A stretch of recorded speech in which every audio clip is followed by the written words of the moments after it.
In this video, I'm going to show you how I take this HDR image from here to here, all in Lightroom. Let's start by taking these three images and creating an HDR out of them. Select the first one, shift click, select the last one. Now we'll right click, photo merge, HDR. I always leave auto align checked. I don't do the auto settings because we'll be adjusting those ourselves. This is the deghosting amount. You can select none through high. We have the deghost layer showing. So all of these areas that are red is where Lightroom thinks there's ghosting, meaning movement from the multiple images. You can have it on low or none or maybe even high. Usually I just leave it on low. In this image we can just turn it off since it was just picking up small areas of the cloud in the water. Now that we're ready, just click merge. And your HDR is ready right here. You can tell this is the HDR because it has hdr.dng in the name. So let's open this up to edit it. Let's get started editing this HDR like we always do. Update to the current version. Skipping the vignetting.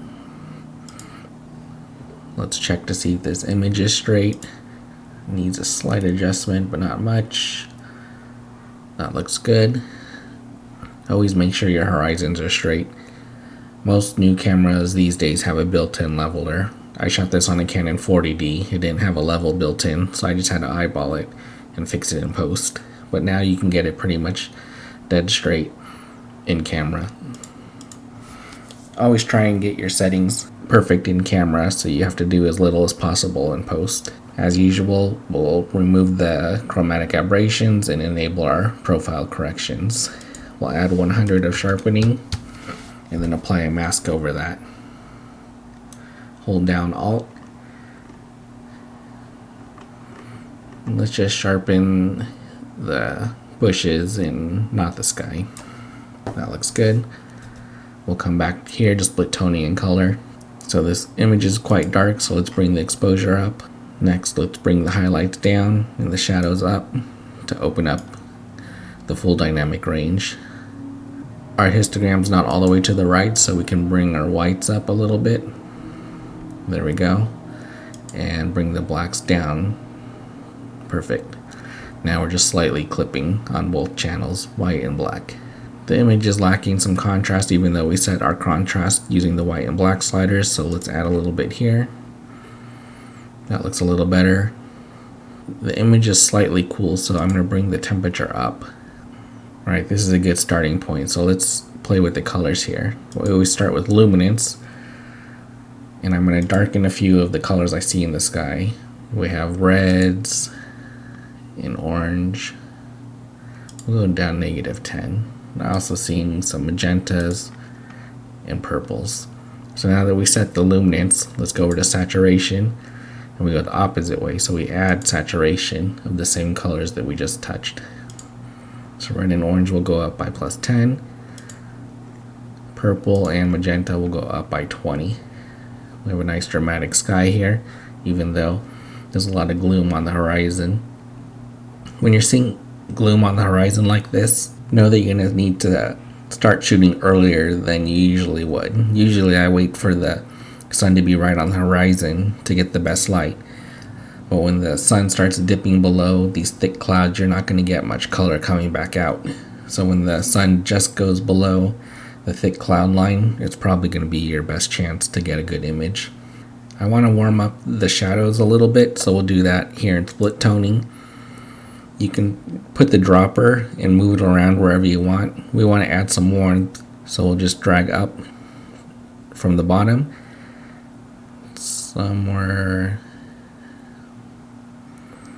around here. So if we go higher up, it makes it stronger. If we go to the left, it makes it more red, and if we go to the right, more green.